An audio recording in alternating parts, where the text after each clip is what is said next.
Good morning, Ryan Mackenzie. I am Mihiraa. Let's start the warm-up sessions. Which is your favorite destination? Why? My dream destination is Australia. The first and foremost thing is that Australia has a world-class healthcare system, and I can be a part of it. Secondly, the country has a better standard of living and economic and political stability. Besides, here nurses are paid well and respected too. In addition, I have many friends and relatives over there, so they can help me during my initial days. What is your career goal after reaching your dream destination? Right now, I do not have any clear management goals. I am very interested in learning about management and leadership and would be interested in any committees that I could participate in and learn from. I have lots of ideas and would love to be in a brainstorming group, and I am very interested in the management dynamics of the organization. I feel that I need to join leadership groups to learn and meet new people. Do you have a role model? Yes, I do. My role model is my mother. I follow many things that my mother does. It is from my mother that I learned the basics of kind behavior, decision-making, and organizing skills, a polite and humble manner, helping and sharing mentality. The care and respect she gives to everyone makes me wonder sometimes. She is a perfect example of womanhood. I believe a nurse should possess all these qualities. She is my superhero. Where do you see yourself in 5 years? In 5 years, I envision myself as a seasoned nurse, working in a challenging and rewarding role. I aspire to deepen my clinical expertise and leadership skills and to become a valuable asset to my healthcare team.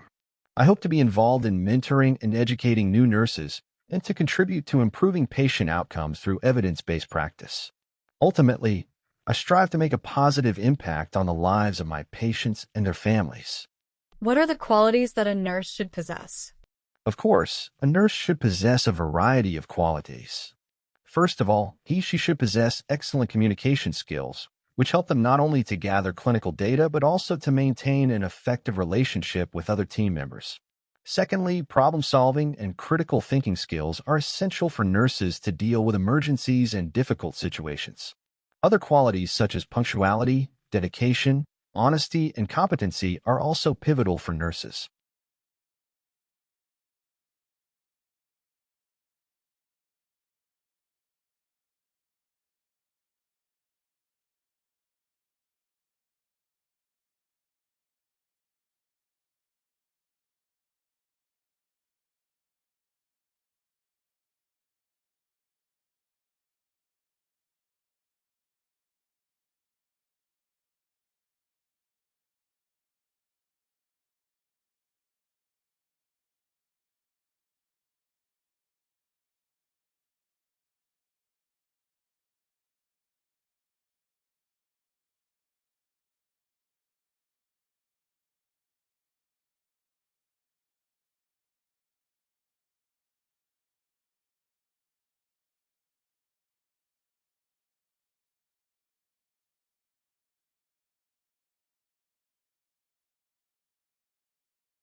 Your preparation time is over. You can now start the role play. Good morning. I'm Ryan McKinsey, school health nurse. How may I help you today? Oh, Ryan, I'm so embarrassed. I just don't know what to do. Emma has head lice.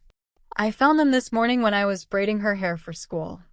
I feel terrible, like it's my fault.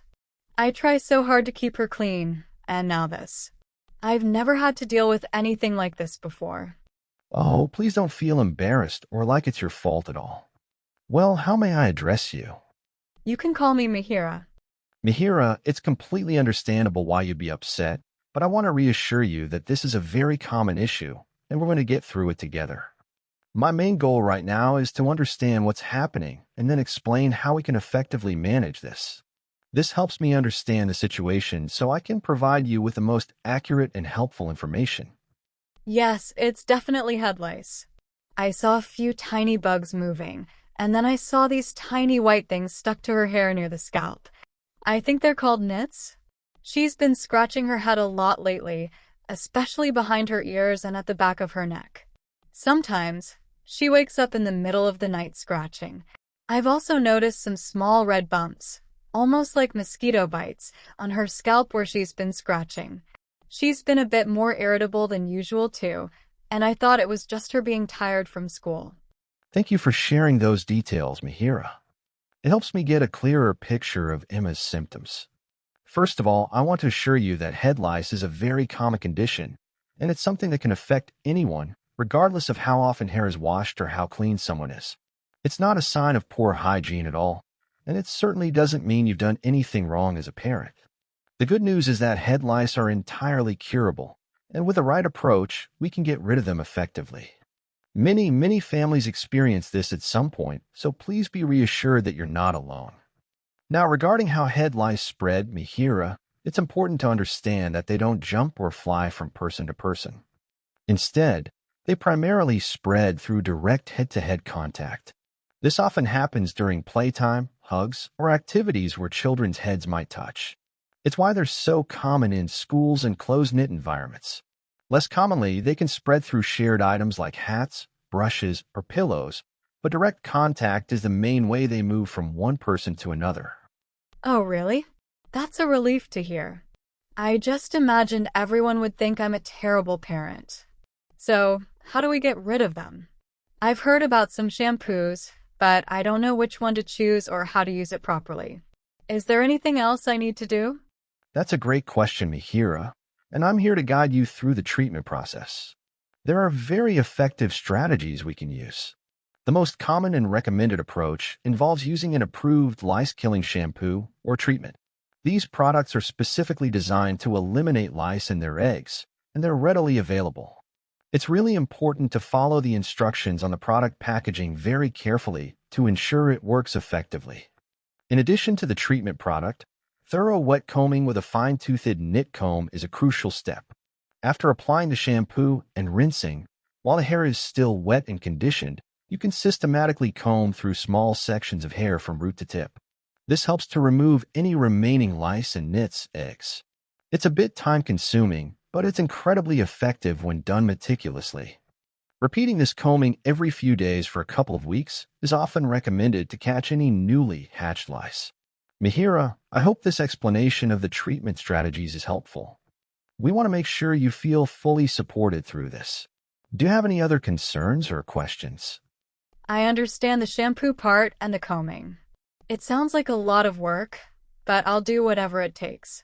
What about everything else in our house? Do I need to wash all her clothes and bedding? What about her stuffed animals? I don't want them to come back. Those are excellent points, Mihiraa. Beyond treating the individual, taking a few simple precautionary measures at home can help prevent reinfestation and ensure everyone stays clear of lice. A key step is to wash any bedding, clothes, and towels that the affected person has used recently. Using hot water for washing and then drying items on a high heat setting can help to kill any lice or nits that might be present. It's also a good idea to avoid sharing personal items like hats, scarves, combs, brushes, and headphones, as these can sometimes transfer lice from one head to another. You don't need to go to extremes with cleaning, but these focus steps can make a difference. Finally, one of the best ways to manage head lice is through regular scalp checks for everyone in the household. It's wise to periodically check the heads of all family members, especially children, even if they don't have symptoms. Early detection is really helpful because it means you can treat any new infestations quickly before they have a chance to spread further. If you spot anything suspicious, it's always best to act promptly with the recommended treatment. This proactive approach helps to keep everyone healthy and happy. Okay, I'll make sure to do all of that. It's a lot to remember, but I feel much better now that I have a plan. What about school? Can Emma come back tomorrow? I don't want her to miss too much, but I also don't want her to spread them to other children. That's a very reasonable concern, Mihiraa, and I'd be happy to explain how we handle head lice cases at school. The good news is, once treatment has started at home, your child can usually return to class, even if some eggs are still present. Our main goal is to keep kids learning while making sure the issue is being addressed. I can give you clear instructions on effective treatments, whether over-the-counter or prescription, and share tips for washing bedding, brushes, and other items at home. I also have information on local clinics or health department programs that can help. Please know head lice are very common and nothing to be embarrassed about. My job is to support you and your child. If you have any questions at all or need extra help, just let me know. You're definitely not alone in this, and we'll make sure it's resolved as smoothly as possible. Thank you so much, Ryan. You've been a great help. I'll start the treatment as soon as we get home. Great, Mihiraa. Thank you for your understanding.